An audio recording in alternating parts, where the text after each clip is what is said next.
So I just wanted to talk a little bit about how consumerism has changed and how our products themselves have changed. Now, we all talk about cars being made out of plastic now. We talk about all the plastic being made and nothing that we can actually do with it. And a lot of our products have become so cheap, and we blame our kids for breaking it. We might drop our phone and it cracks and we don't have a warranty on it or the protection plan, because we wanted to save a couple bucks and now we're kicking ourselves in the ass. But I think especially like millennials, we had really tough phones in the beginning. So in our mind, we're still thinking the phones should be tough, right? I mean, how can you know when all the screens look the same? How do you know which one's going to be able to take a couple hits? And it's like the tube TVs, like think 60s, 70s when they first came out. They were big, they were blocky, kids couldn't carry them, but if they put something on the back, then, like liquid or something, it would fry the TV, right? Parents used to get so pissed.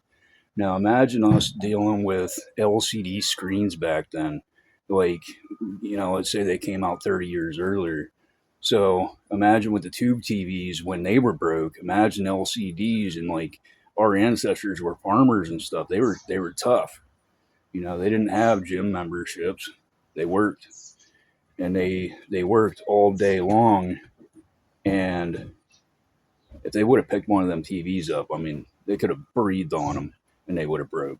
So technology would not have gone that far.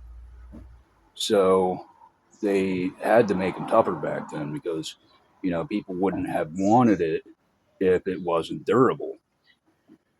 And then over time, they started making more work positions, stand in place, office jobs, blah blah blah. And everybody wants the easy job. I don't get it. I love physical work, love it. And if I'm not physical, I'm like TNT ready to explode all the time. And so uh, they literally made us weaker. And they open up all these gyms and they say, well, you can go to a gym. Okay, well they're like over $1,000 for like 6 months right now, I think. No way I'm paying that much. Not when I used to go to the Y as a kid and I'd pay $5 for an entire day. So inflation has a major psychological problem. Like, I go to Tops and I'm looking at the bags of Doritos and I'm thinking, $8 for a party size? I'm like, damn, just 5 years ago, I was paying like $4 for that. Now it's $8. And I'm looking at the price on the bag and I'm thinking, those prices definitely did not line up even 2 years ago. The price for the bag was like $2, $3 less than the price on the bag. I'm thinking those are probably priced from another state, right? Nope, now they're here and they're home, and I'm thinking, damn, that's expensive. But you go to Walmart, which is away from the more populated parts of cities, for a reason, because they need people to get transportation there, so that way not everybody is overbuying their stuff, and they gotta, pay more people to restock it. So it's all a money game, So that's why majority of the WalMarts are not where a lot of people can walk. So and then you got this whole AI thing coming out, and it's going to be on the job soon. And the thing that people don't realize, you don't have to pay a ton of people to get trained. If you're training a robot, that you can just take that program, copy and paste it on another computer. Think of all the money they're saving. So how are you going to pay for your gym membership? In a couple of years, how are you going to do that? And then you got the whole everywhere that they were using water. I'm talking the best places to find spring water for farms, because why would you want to use salt water with AI?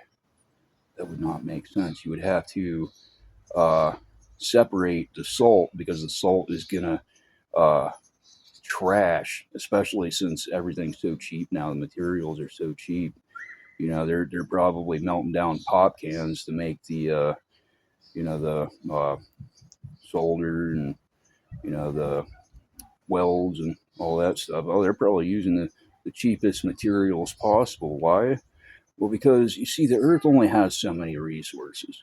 And as I tell everybody, when YouTube became huge, Twitter became huge, Instagram became huge, now you had all these overnight millionaires adding on top to the millionaires and billionaires that we already had. And I mean, how many of us can afford a king's feast every night? So I mean, I feel bad for throwing out a bowl of food that nobody ate. I'm thinking, shit, you know? And so now you're adding all these millionaires on to what was already there, and they're spending millions and millions and millions on videos to get viewers. Well, what's happening to all those resources? Just like the grass, So even 100 years ago, who was it? Roosevelt, I think, had all these kids planting trees.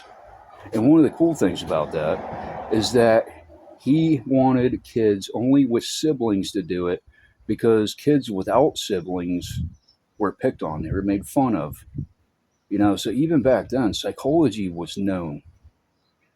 And so what's funny about that, though, is now that we don't have that many trees, we don't have that much grass, and I know even a few Gen Z know what photosynthesis is when any sort of plant takes the sunlight and turns it into energy that they consume for growth and all that.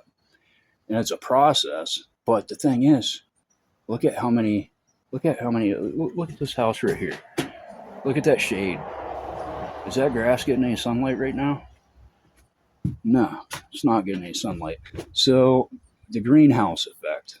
What happens if there's not as much grass taking in photosynthesis? What happens to that heat?